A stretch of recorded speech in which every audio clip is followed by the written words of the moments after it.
Merci beaucoup, Cathy. Alors, effectivement, en avril 2018, dans le colloque sur la vulnérabilité, dont je présentais les conclusions, je me sentais vulnérable.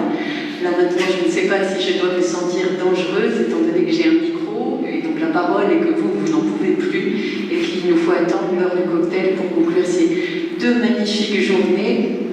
Et vraiment, je voudrais remercier infiniment François Caffarelli et Cathy Pomard pour m'avoir invité, et puis à travers eux, tous les membres du centre qui nous accueillent à chaque fois dans des conditions absolument merveilleuses. Donc merci infiniment à la fois pour votre dynamisme scientifique et puis votre chaleur humaine et la sympathie de votre accueil.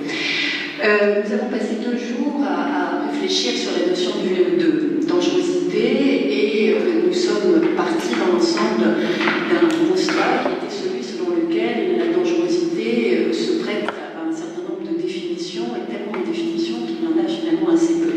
Un certain nombre d'entre nous avons commencé nos interventions par des recherches lexicales dans les différents dictionnaires, et notamment il a été relevé que le terme dangerosité parfois n'est pas défini, n'est même pas mentionné dans les entrées de certains dictionnaires. Le Trésor, notamment le Trésor de la langue française, ne mentionne pas le terme dangerosité, il n'y a pas d'entrée dangerosité.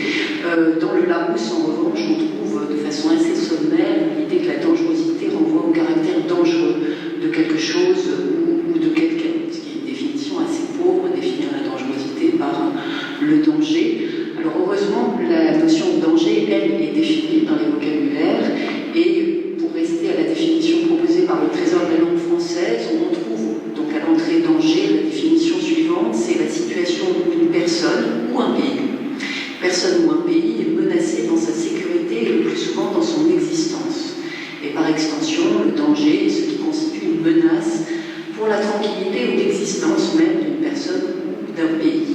Donc on voit que la définition de dangerosité n'est pas présente, celle de danger renvoie à l'idée d'un péril dans la sécurité ou dans l'existence. Alors par contraste, bien que le terme dangerosité ne soit pas précisément défini dans le langage courant, par contraste on voit que dans le vocabulaire du droit, la dangerosité a fait une entrée remarquée, parce que si on recherche par exemple sur Légifrance, dans les différents codes juridiques, on voit qu'il y a un nombre assez important d'occurrences de la dangerosité. Donc je me suis livrée à cet exercice. Sur l'ensemble des codes, on trouve 76 occurrences du terme dangerosité. La plupart dans le code de procédure pénale, on en a parlé tout à l'heure et on y reviendra, mais pas seulement.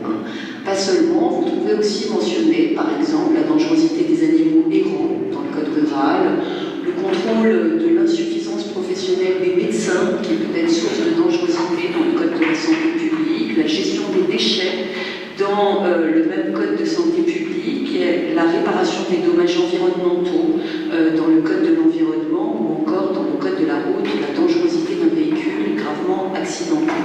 Donc on voit à travers cette démarche un peu impressionniste, on voit que la dangerosité peut concerner aussi bien les personnes, les médecins, les choses, les animaux, les chiens errants, ou les situations comme les dommages environnementaux. Donc il n'est pas étonnant finalement que ce colloque ait abordé une multiplicité de champs à travers les 7 tables rondes qui nous ont réunis, puisque la notion de dangerosité est présente aussi bien dans des questions relatives à la famille, à la santé, à l'école, au travail, à la justice, au territoire et aux sociétés en crise. Alors, si on continue cette recherche par occurrence, qui vaut ce qu'elle vaut, mais on se rend compte qu'il y a 76 occurrences du terme dangerosité, et qu'en revanche, il y a des termes qui se rapprochent de l'idée de dangerosité, mais qui, eux, sont beaucoup plus employés. Et sans vous abreuver de chiffres, vous voyez que pour 76 occurrences de dangerosité, il y en a 972 de danger, avec un champ beaucoup plus large. Il y en a 175 de péril et 548 qui renvoient à la menace. Et puis il y a une notion, un concept qui écrase tout, dont on trouve une omniprésence dans les différents codes, c'est la notion de risque, dont nous avons beaucoup parlé également durant 2 jours. Donc le bilan de cette approche un peu quantitative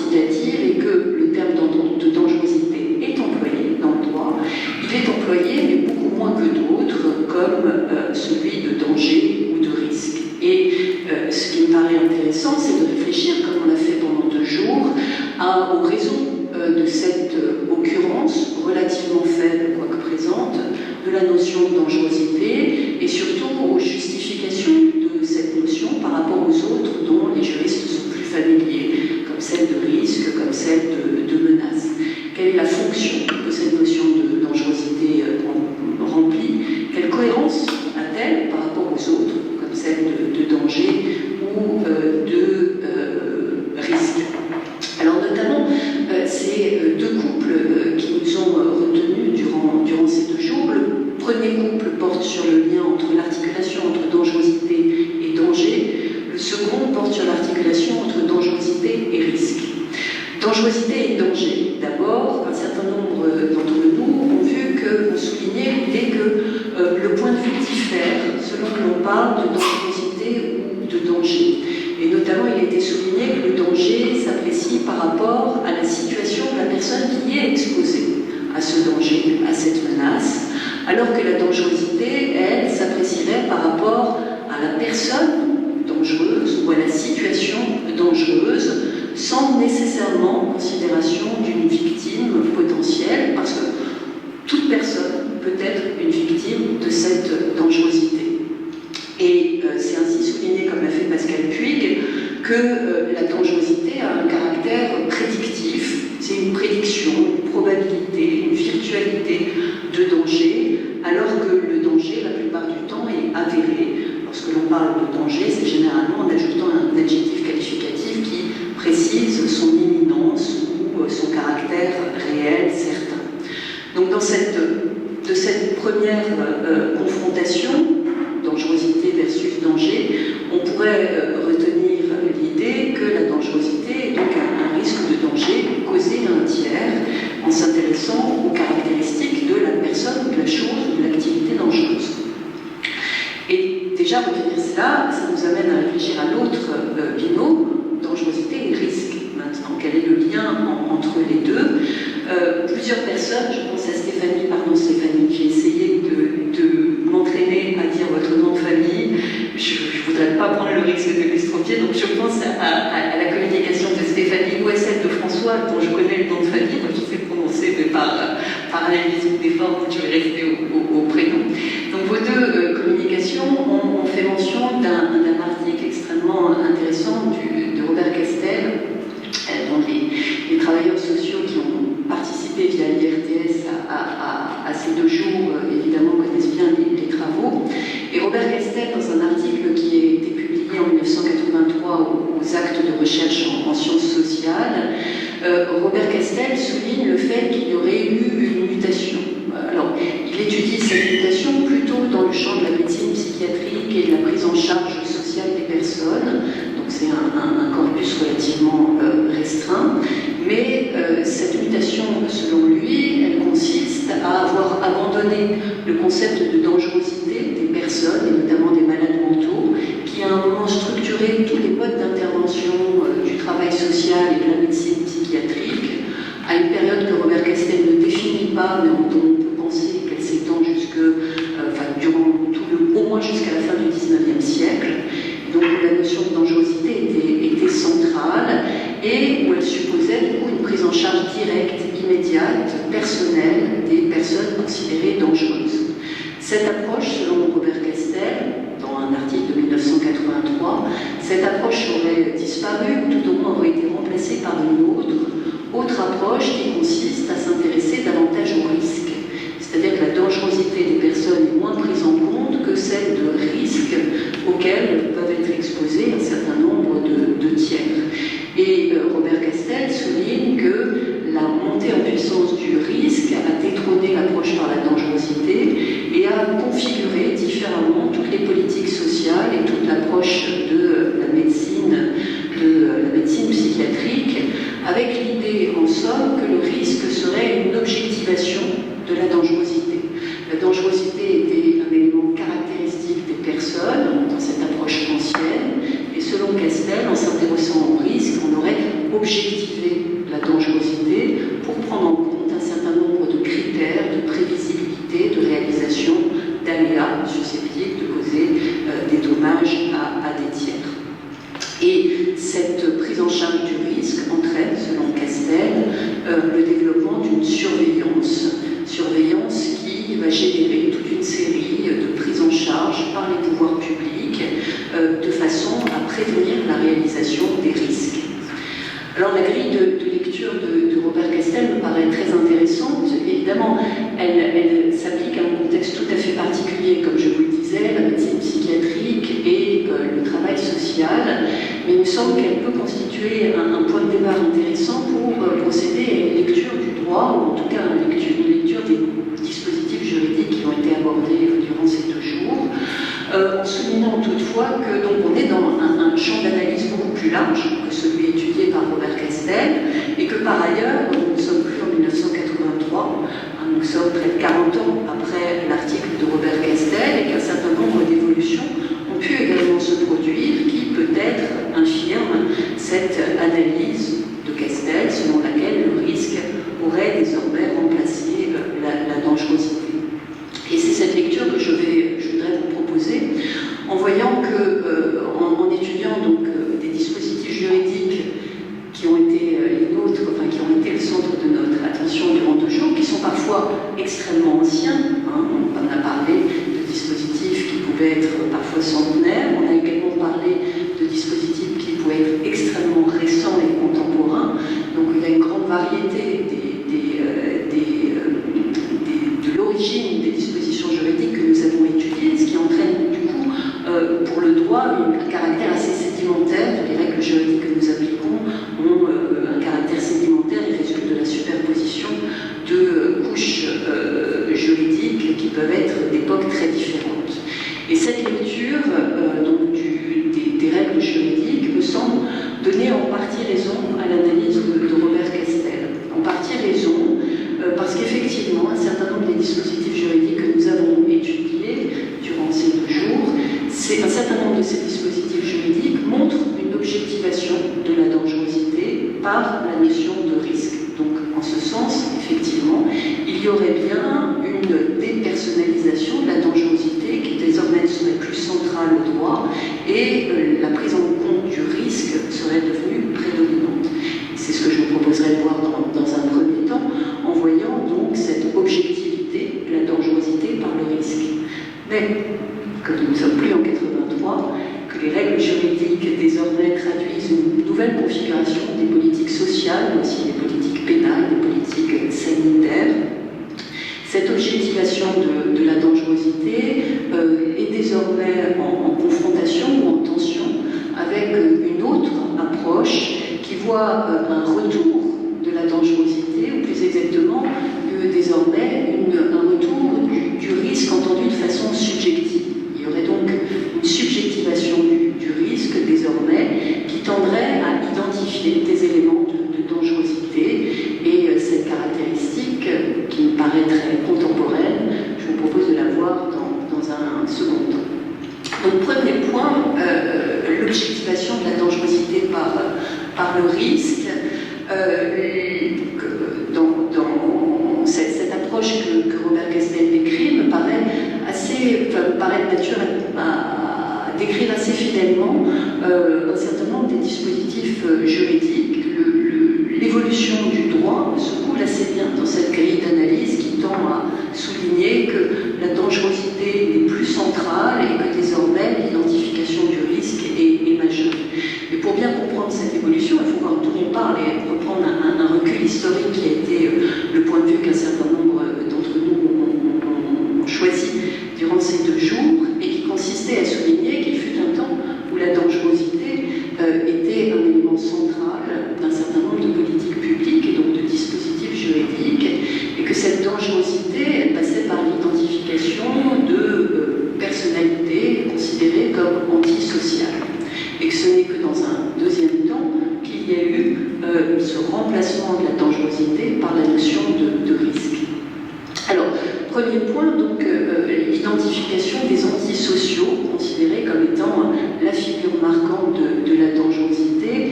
Cela a été souligné par plusieurs contributions, et alors je ne peux pas toutes les présenter ici nominément, mais lorsque on a parlé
comme notamment le mécanisme de la relégation qui avait été mis en place sous la Troisième République et qui visait à condamner les multirécidivistes à l'éloignement vers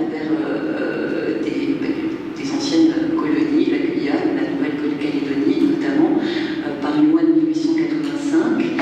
On a mentionné rapidement, à la faveur d'une question posée par la salle, cette législation ancienne sur les alcooliques dangereux, cette loi de 1954 qui permettait la surveillance par les autorités sanitaires de malades alcooliques considérés comme dangereux.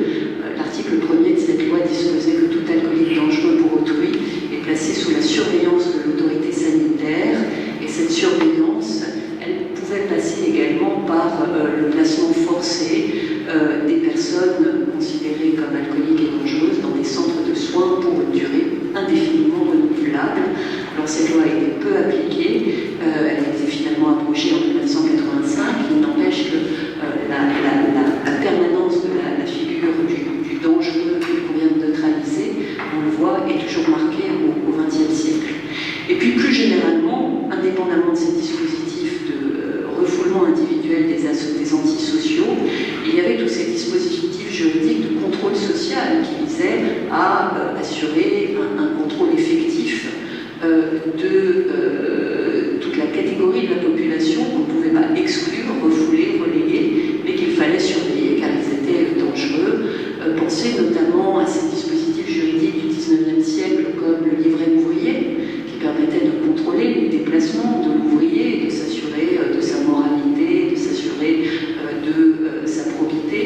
Pensez également au dispositif du règlement d'entreprise, du règlement d'atelier au XIXe siècle, qui contenait des dispositions visant aussi à assurer la moralité de l'ouvrier. Au plus près de nous, au XXe siècle, pensez au livret de circulation des gens du voyage, une loi en 1912 qui a été adoptée pour contrôler les déplacements des nomades, qui a été remplacée ensuite en 1969 par un livret qui permettait de s'assurer, d'obliger les gens du voyage à pointer en gendarmerie pour l'exercice de leurs activités ambulantes. Ce dispositif de contrôle de la circulation des gens du voyage n'a été abrogé qu'en 2017, il y a 2 ans exactement. Et puis plus généralement, dans cette grande peur à l'égard des antisociaux, c'est la classe ouvrière qui fait figure de repoussoir.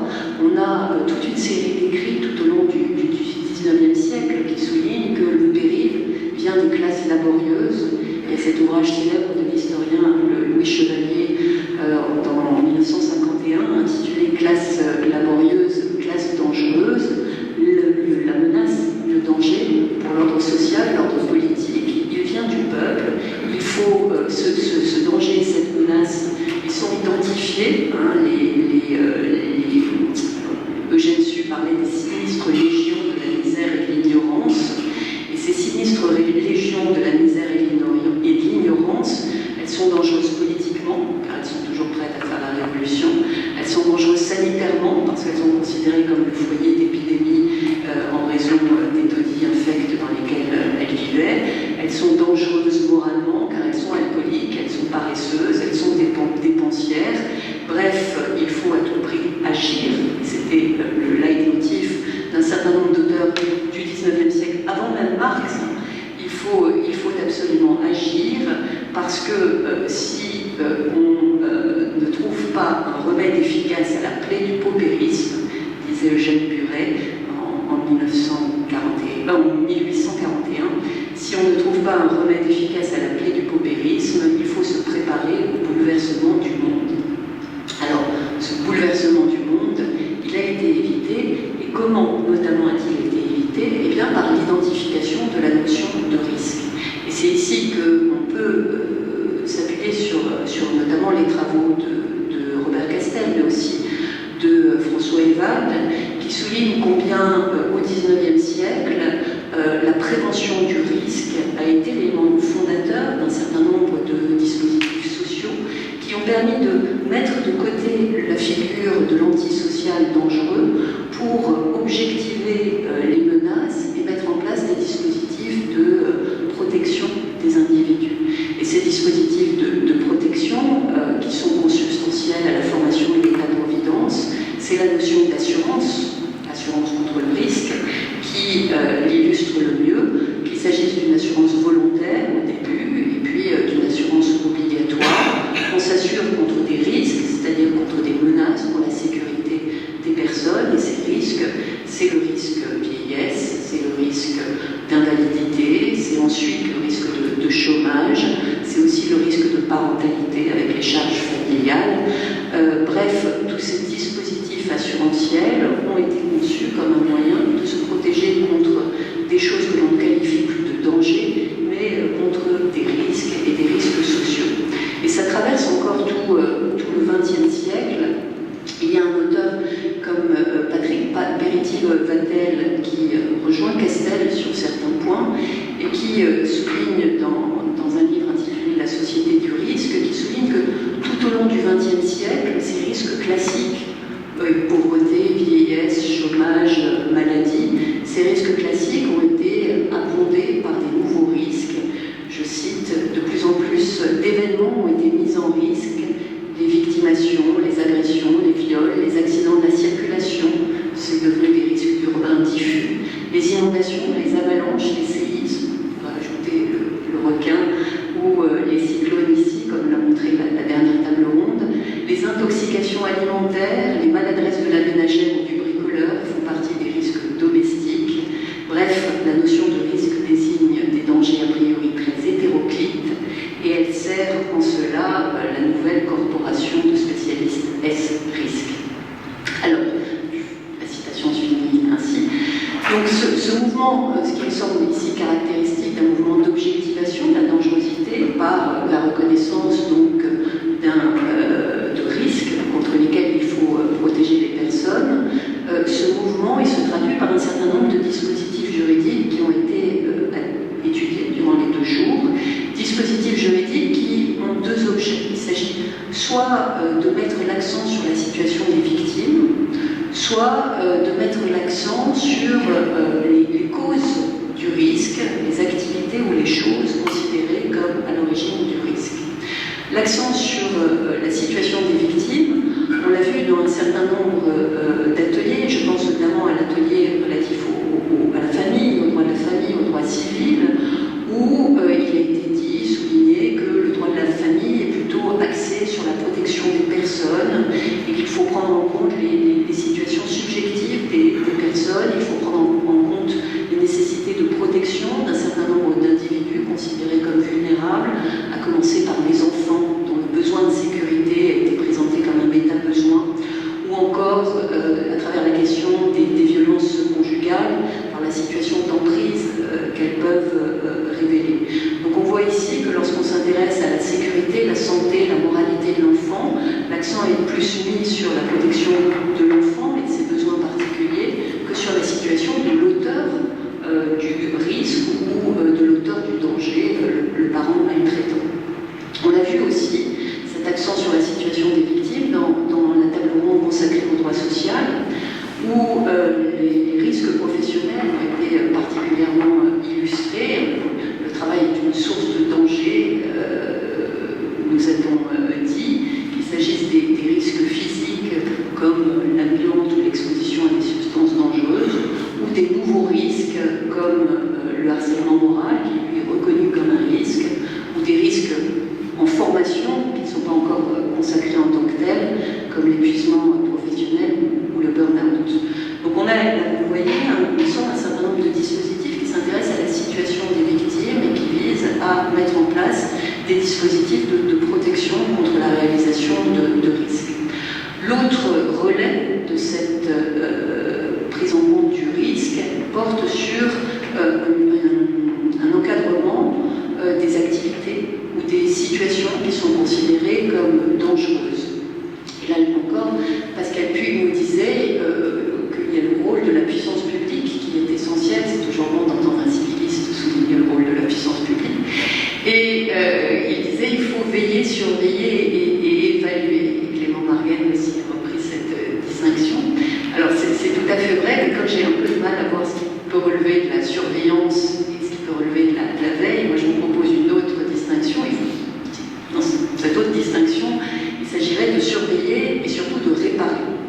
Alors, Surveiller, ça passe par des encadrements normatifs qui sont protéiformes, et évidemment il est impossible d'être exhaustif ici, mais un certain nombre d'activités dangereuses sont par exemple interdites. On a parlé de la baignade dans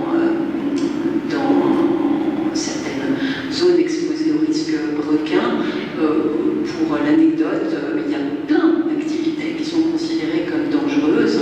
Prothésistes dentaires, ramoneurs, esthéticiens, c'est une activité dangereuse, du moins d'après le Conseil constitutionnel qui a considéré que le législateur pouvait tout à fait réglementer des activités professionnelles dans la mesure où elles sont susceptibles de présenter des risques pour la santé et la sécurité des personnes. Le législateur a donc considéré qu'il n'y avait pas, le Conseil constitutionnel a considéré que la mise en place de certification professionnelle n'était pas contraire à la liberté du travail.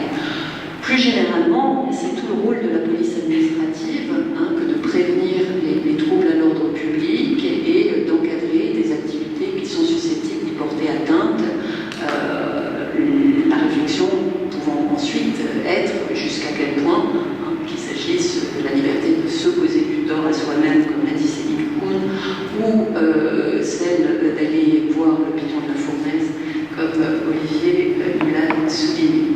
Et puis par ailleurs, pour ce qui concerne cette fois-ci non pas tellement les activités mais les choses dangereuses, là encore la puissance publique est dans son rôle lorsqu'elle interdit la commercialisation de certaines substances ou qu'elle en réglemente l'accès, avec des choix politiques qui sont très variables et qui peuvent être très discutables. Et ça, j'ai trouvé que l'intervention de David Mété était très convaincante. On interdit le cannabis ou la cocaïne et le crack, mais pas le tabac ou l'alcool, alors que la dangerosité du tabac ou de l'alcool peut être équivalente à celle du cannabis. C'est effectivement un choix politique qui s'explique par certaines contraintes culturelles, sociales, mais aussi des contraintes économiques qui peuvent justifier ça.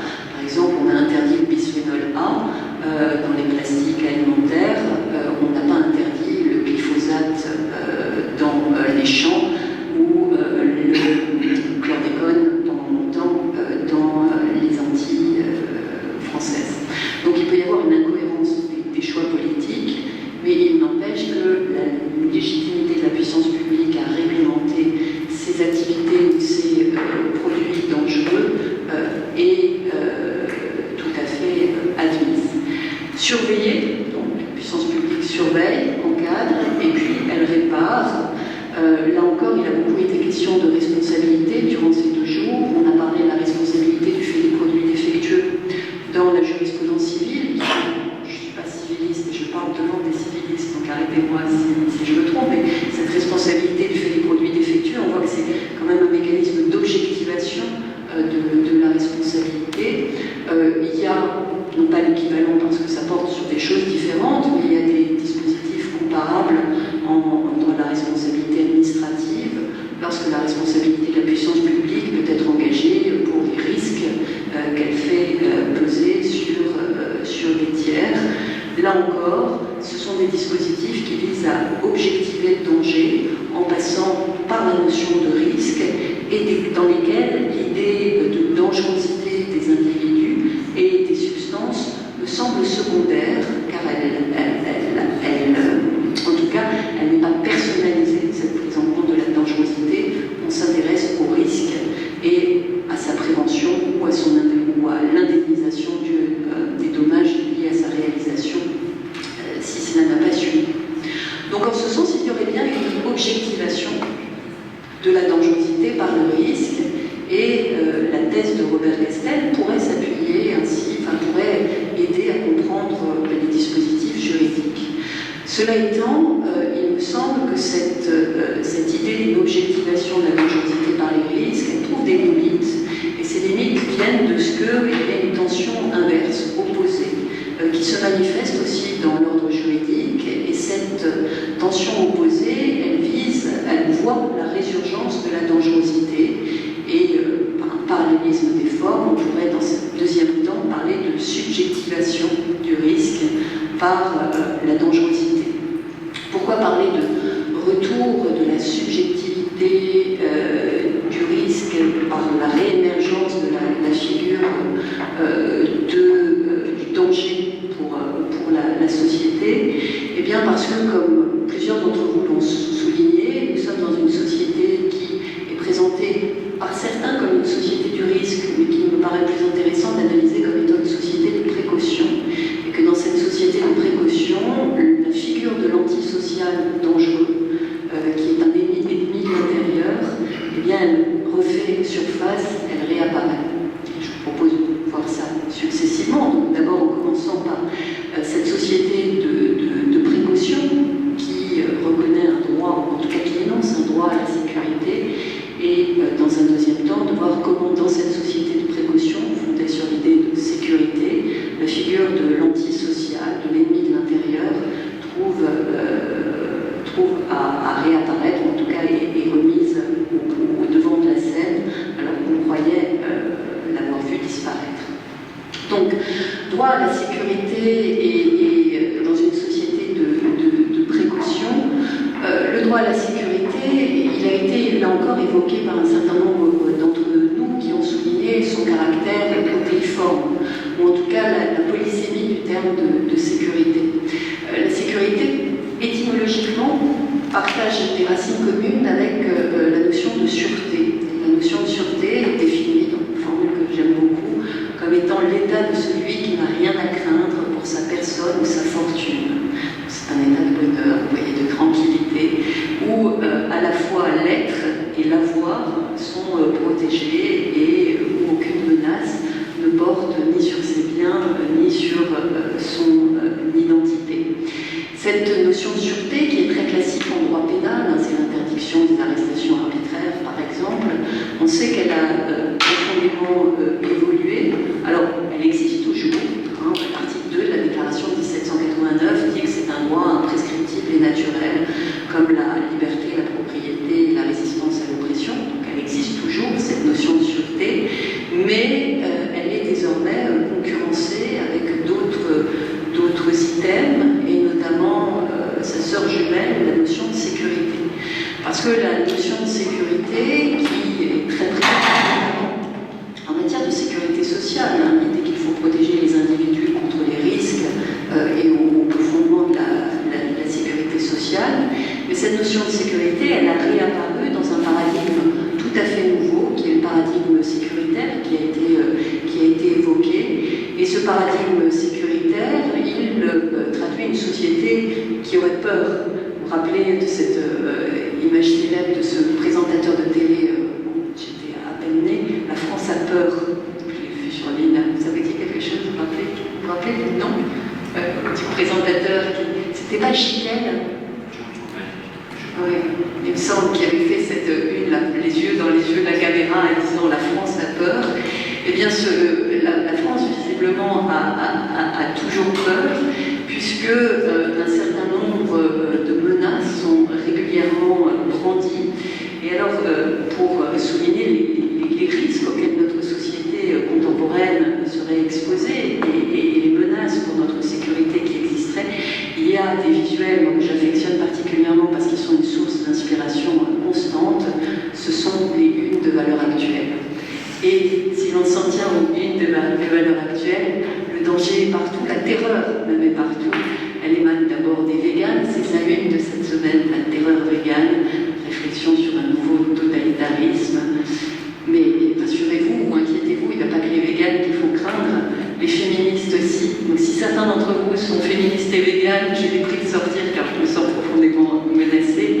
Et puis évidemment, il y en a plein d'autres. Alors le péril rouge, visiblement les dernières élections l'ont rendu moins menaçant, mais entre les menaces pour l'école, les menaces de l'islam, le poison gauchiste, George Soros, le milliardaire qui complote contre la France, et les Roms, vous le voyez, la figure de l'ennemi dangereux qui menace notre sécurité est parfaitement illustrée par différentes unes. Alors, il y en a d'autres qui le disent avec des mots, évidemment, pour dénoncer ce paradigme sécuritaire. Je pense notamment à Mireille Delmas-Marty, qui écrit que la culture de la peur déforme la perception du monde en sélectionnant, comme le font certains discours politiques et certaines unes de médias pour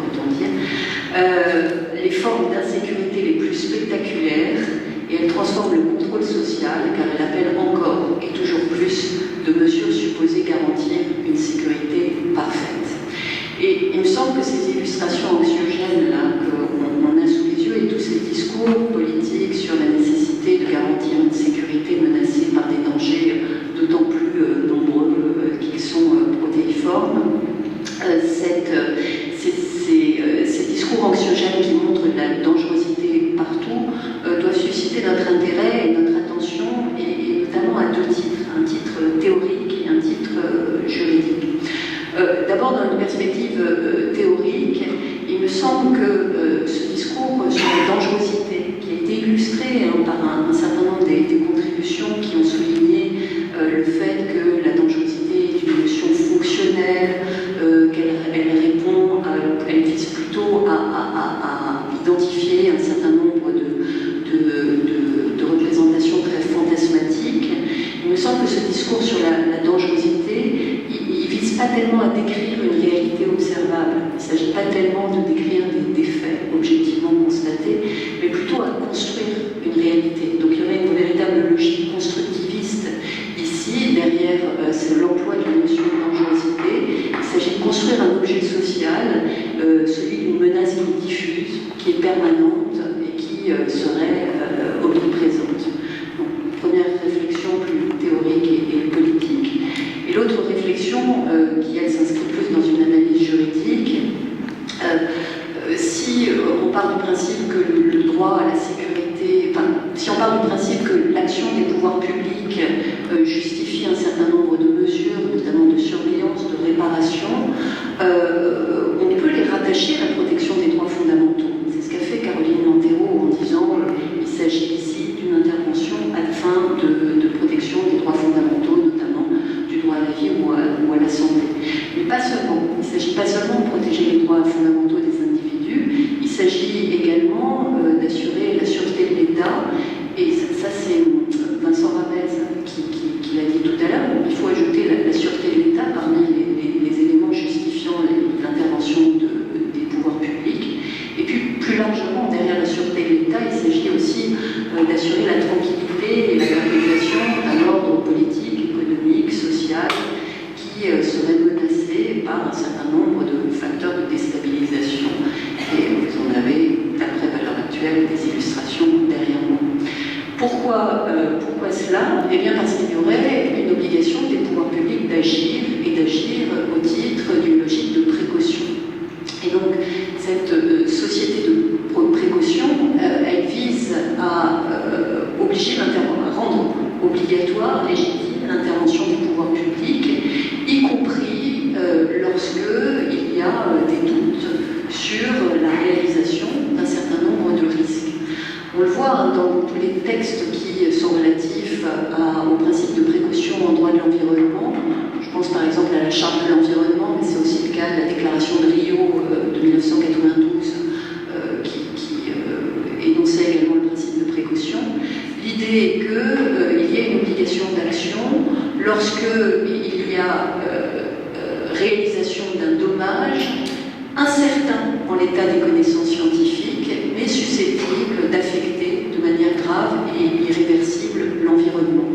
Donc on est dans l'incertitude scientifique, la menace n'est pas étayée scientifiquement, mais il y a une obligation d'agir lorsque cette menace, quoique non avérée, s'avère d'une certaine gravité et s'avère lourde de conséquences.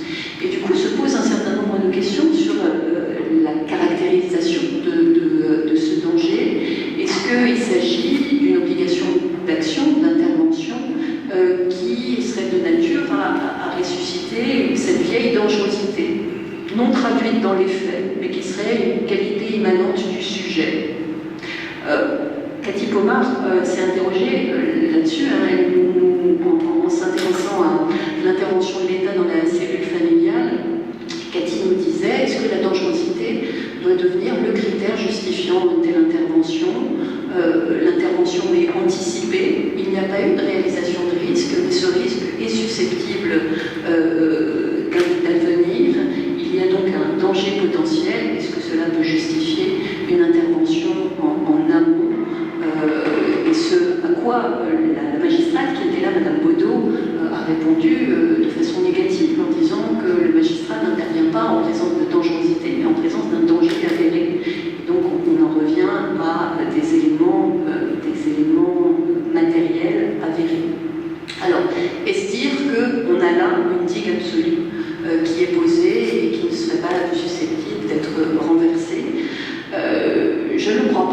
crois pas, et je crains que l'inverse ne se produise, car on voit dans un certain nombre de dispositifs juridiques que dans ce contexte de précaution, la figure de l'ennemi, de l'antisocial, de l'être dangereux, intrinsèquement dangereux, quels que soient les faits qu'il a commis ou surtout qu'il n'a pas commis, cette figure réapparaît. Elle réapparaît évidemment dans le champ du droit pénal, dont on a beaucoup parlé ce matin. Alors, Romain Hollard me disait que le droit pénal, normalement, ne se préoccupe de la dangerosité qu'à travers l'infraction, c'est-à-dire qu'à travers des faits matériellement constitués. Et cette dangerosité, donc, elle doit être incarnée dans des faits pénalement répréhensibles et qui vont donner lieu au prononcé de peine. Mais, en même temps, les intervenants de la table ronde de ce matin sur le droit pénal ont souligné le retour de la dangerosité dans le contexte du droit pénal, dans le contexte du droit pénal de fond, mais aussi du droit de la peine.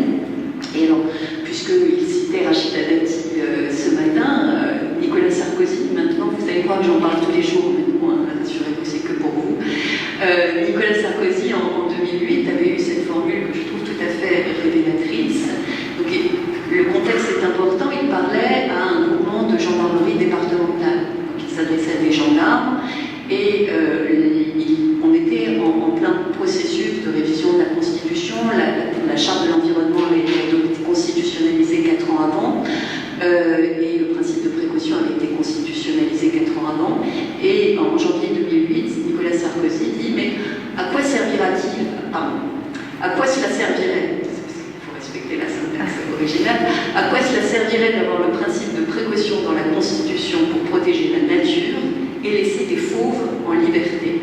Et qui sont les fauves que Nicolas Sarkozy visait? Ce n'est pas les lions de la savane, ce sont les dangereux, les multirécidivistes, les délinquants sexuels, tous ces criminels dont la société serait légitimement et illégitimement à se protéger.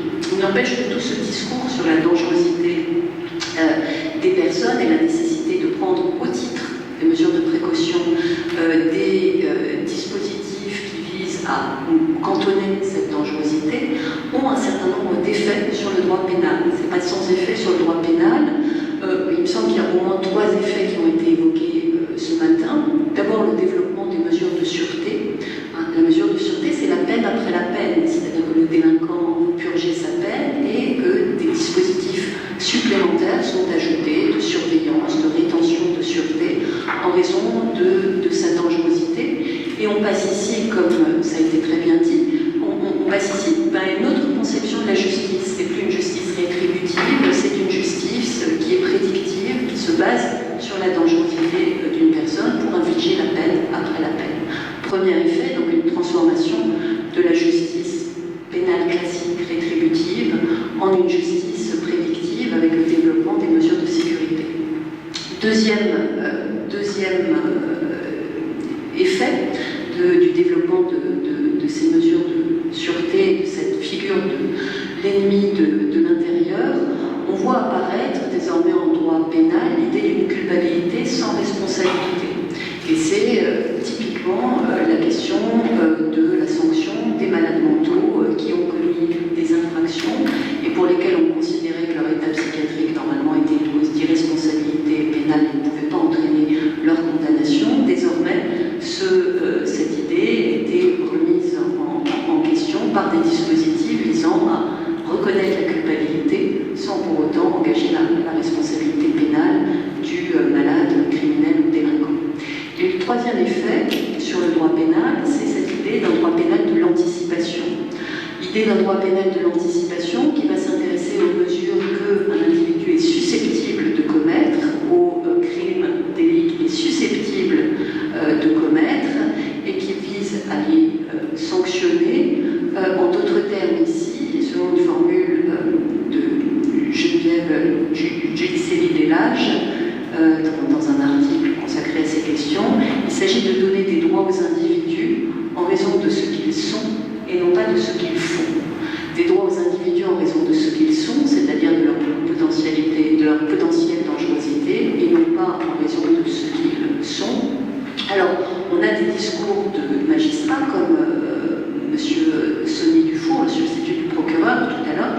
qui nous disait que pour le moment, il y a toujours exigence matérielle d'un acte qui doit être commis pour que la personne soit poursuivie et condamnée, mais il n'empêche que de plus en plus, le droit pénal prévoit l'incrimination de comportements dont la matérialité est de plus en plus ténuée, de plus en plus fine. Il parlait notamment du délit d'attroupement ou du délit d'association de malfaiteurs, où le législateur a choisi d'incriminer des comportements dont on pourrait penser qu'ils n'ont pas encore dépassé le stade de la matérialité infractionnelle, mais qui sont désormais pénalement sanctionnés. Et évidemment, cette montée en puissance d'un droit pénal prédictif, elle traduit un déclin du rôle du juge et logiquement une réévaluation du rôle de l'expert qui va souligner le caractère dangereux de telle ou telle personne. Donc c'est un phénomène bien caractérisé en droit pénal désormais, qui était déjà abondamment critiqué et sur lesquels notre attention était déjà alertée. Le problème, c'est que ça ne se limite pas au droit pénal. Le problème, c'est que ça ne se limite pas au droit pénal et qu'on voit de plus en plus émerger un droit de la dangerosité. Un droit de la dangerosité où cette fois-ci les mesures de sûreté, c'est plus tellement la peine après la peine, c'est la peine avant la peine. C'est-à-dire en dehors du champ pénal, en dehors de l'intervention du juge pénal. Et c'est notamment Stéphanie qui nous l'a montré en matière de droit d'urgence, mais désormais on n'est plus sous l'état d'urgence. La plupart des dispositifs qui étaient considérés comme exceptionnels et dérogatoires ont été pérennisés par la loi CILD que vous avez évoquée. Dès lors que l'autorité administrative a des raisons sérieuses de penser qu'un comportement est susceptible de traduire une affinité avec des activités terroristes, et bien dès lors qu'il y a ces raisons sérieuses de penser que le danger existe, l'autorité administrative est fondée à adopter différentes mesures. Assignation à résidence, c'est les fameuses MICAS depuis la loi de 2017, des perquisitions administratives qui sont maintenant des visites et saisies depuis la loi CILD, des périmètres de sécurité pour restreindre la liberté de manifestation ou de regroupement. Et puis en dehors de la loi CILD, il y a tout le dispositif d'interdiction de sortie du territoire des personnes lorsqu'il existe des raisons sérieuses de penser qu'ils projettent de se rendre sur un théâtre d'opérations terroristes à l'étranger, ou lorsqu'il veut rentrer, les contrôles administratifs ou judiciaires des retours sur le territoire. Alors qu'il y ait des contrôles judiciaires, pourquoi pas. Dès qu'il y ait des contrôles administratifs, des retours d'un Français sur le territoire français est plus discutable, surtout que très souvent tout ceci se base sur de simples notes blanches, c'est-à-dire des notes des renseignements des services secrets qui ne sont pas nécessairement, enfin qui sont évidemment pas identifiables, mais de surcroît qui sont souvent très peu détaillées, secret défense oblige. Donc on le voit, cette idée de dangerosité, elle a désormais pénétré le droit administratif, et un droit administratif de l'ennemi, pour reprendre le titre d'un article de Stéphanie Hennette-Vauchier et Serge Lama il y a quelques années, un droit administratif de l'ennemi est en germe. Pas qu'un droit administratif de l'ennemi, un droit de la nationalité aussi, toutes les modifications du code de la nationalité, qu'elles aient été adoptées ou qu'elles aient échoué, je pense notamment à l'échec de la révision constitutionnelle de 2016 sur la déchéance de nationalité, le droit de la nationalité traduit désormais l'émergence de l'idée qu'il y a eux contre nous, qu'il y a des ennemis qui ne peuvent pas faire partie de la communauté nationale. Alors ce eux contre nous, on l'a vu tout au long des ateliers, ça va être le contestataire. Michel Bouleg disait on oppose les gentils manifestants contre les méchants casseurs, sauf que au nom de la lutte contre les méchants casseurs, on essaye de restreindre la liberté de manifestation de tout le monde, y compris les gentils manifestants gilets jaunes. Le contre nous, c'est évidemment aussi le radicalisé. On voit désormais un certain nombre de grilles d'identification de signaux faibles de radicalisation dans la fonction publique, dans l'école, dans les SPIP, ça nous a été rappelé. Le contre nous, c'est puis le fou, le malade psychiatrique, hein, qui revient, et l'éventualité de cette dangerosité étant souvent couplée d'ailleurs à sa radicalisation, ce que nous a rappelé Olivier Marmas, c'est-à-dire que les fichiers Hospiweb de personnes recevant des soins sous contrainte sont désormais jumelés avec le fichier des personnes signalées pour radicalisation à caractère terroriste. Et puis le E contre nous, le dangereux, c'est aussi le jeune. On a beaucoup parlé de l'enfance en danger, mais cette enfance en danger, elle est aussi très fortement corrélée à une enfance dangereuse, l'adolescence délinquante, et même quelquefois la petite enfance dangereuse. Rappelez-vous de cette tentative de mettre en place un dépistage précoce des troubles psychiques de l'enfant à 3 ans qui avait suscité il y a quelques années la mobilisation des experts et la création d'un collectif pas de zéro de conduite pour les enfants de 3 ans et qui s'opposait à l'idée que l'on puisse prédire la dangerosité d'un gamin à l'entrée de la maternelle. Un peu plus tard, Olivier l'official de la protection judiciaire de la jeunesse a souligné que normalement la dangerosité n'est pas dans l'ADN culturel de la PJJ, que l'ADN culturel de la PJJ ça date de 1945 et que normalement c'est la protection de l'enfance en danger, un enfant délinquant étant considéré comme avant tout un mineur en danger. Mais il nous disait aussi que cet ADN culturel, eh bien, il commençait à muter et qu'un certain nombre de projets de prévention de la délinquance pouvaient conduire du coup à des évolutions dans les pratiques et les normes de référence de la PJJ. Et cette question d'évaluation de la dangerosité, elle a évidemment été centrale. On a parlé de toutes les grilles d'évaluation de la dangerosité en violence conjugale, PJJ, les diagnostics psychiatriques, les diagnostics cliniques effectués par les médecins psychiatres. Il y a un point qui n'a pas été abordé et qui me semble être pourtant de la plus grande importance, et je conclurai là-dessus, c'est sur les méthodes de détection de la dangerosité. Pour le moment, on se base sur des grilles d'évaluation et des diagnostics cliniques. Il y a fort à parier que ce retour d'un déterminisme de la dangerosité, Césaria, Lombroso, etc., ce retour d'un déterminisme de la dangerosité, il peut aussi, pas certainement aussi, s'appuyer sur un certain nombre d'outils scientifiques, tout comme au XIXe siècle, on prétendait s'appuyer sur les données de la science pour détecter les dangereux. Il y a fort à parier que 2 siècles plus tard, le retour de la science les évolutions de la science permettent également de servir de terreau au catalogage de dangerosité.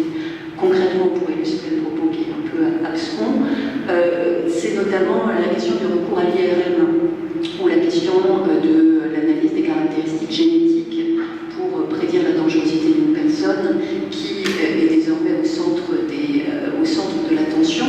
Le recours à l'IRM, pourquoi ? Parce qu'on a désormais des outils d'IRM fonctionnels qui permettent d'étudier en fait, le fonctionnement du cerveau. Et un certain nombre d'études ont permis par exemple de détecter dans notre cerveau les supports organiques d'un certain nombre de caractéristiques psychiques, par exemple l'empathie, par exemple la tendance à la violence, par exemple la tendance à la récidive, pourrait dépendre de l'activation de certaines zones cérébrales. Et l'imagerie fonctionnelle a pour ambition de pouvoir mesurer scientifiquement ces caractéristiques psychologiques. Est-ce qu'on peut se servir de l'IRM fonctionnel pour pénétrer les secrets du cerveau, pour détecter un comportement dangereux, un comportement antisocial, un trouble neuropsychiatrique, etc., pour détecter des mensonges ou des intentions dangereuses? Pour le moment, non. Pour le moment, non. Et d'ailleurs, le code civil est assez ambigu sur le recours à l'imagerie cérébrale en justice. Et dans le projet de loi bioéthique, il est question d'interdire l'imagerie fonctionnelle dans le domaine judiciaire. Mais jusqu'à quand cette interdiction va-t-elle perdurer? Est-ce qu'elle ne sera pas un jour levée? C'est une première question. Autre question, les caractéristiques génétiques. Est-ce que l'on peut prédire la dangerosité d'une personne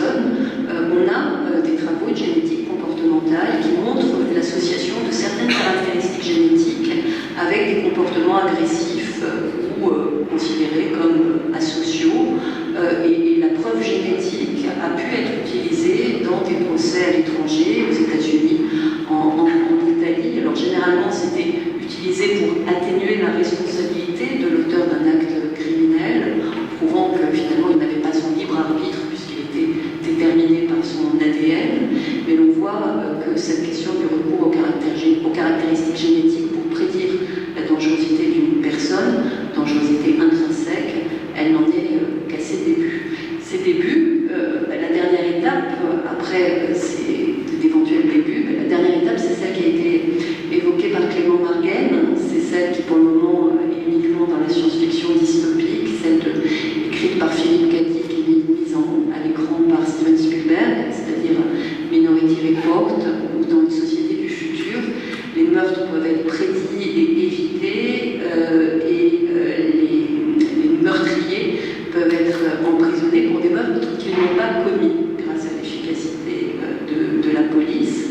Et dans le roman de Philippe Cadic, un des personnages dit ceci: vous avez audacieusement et efficacement aboli le système punitif post-crime, fondé sur l'emprisonnement et l'amende, cette justice rétributive dont tu parlais.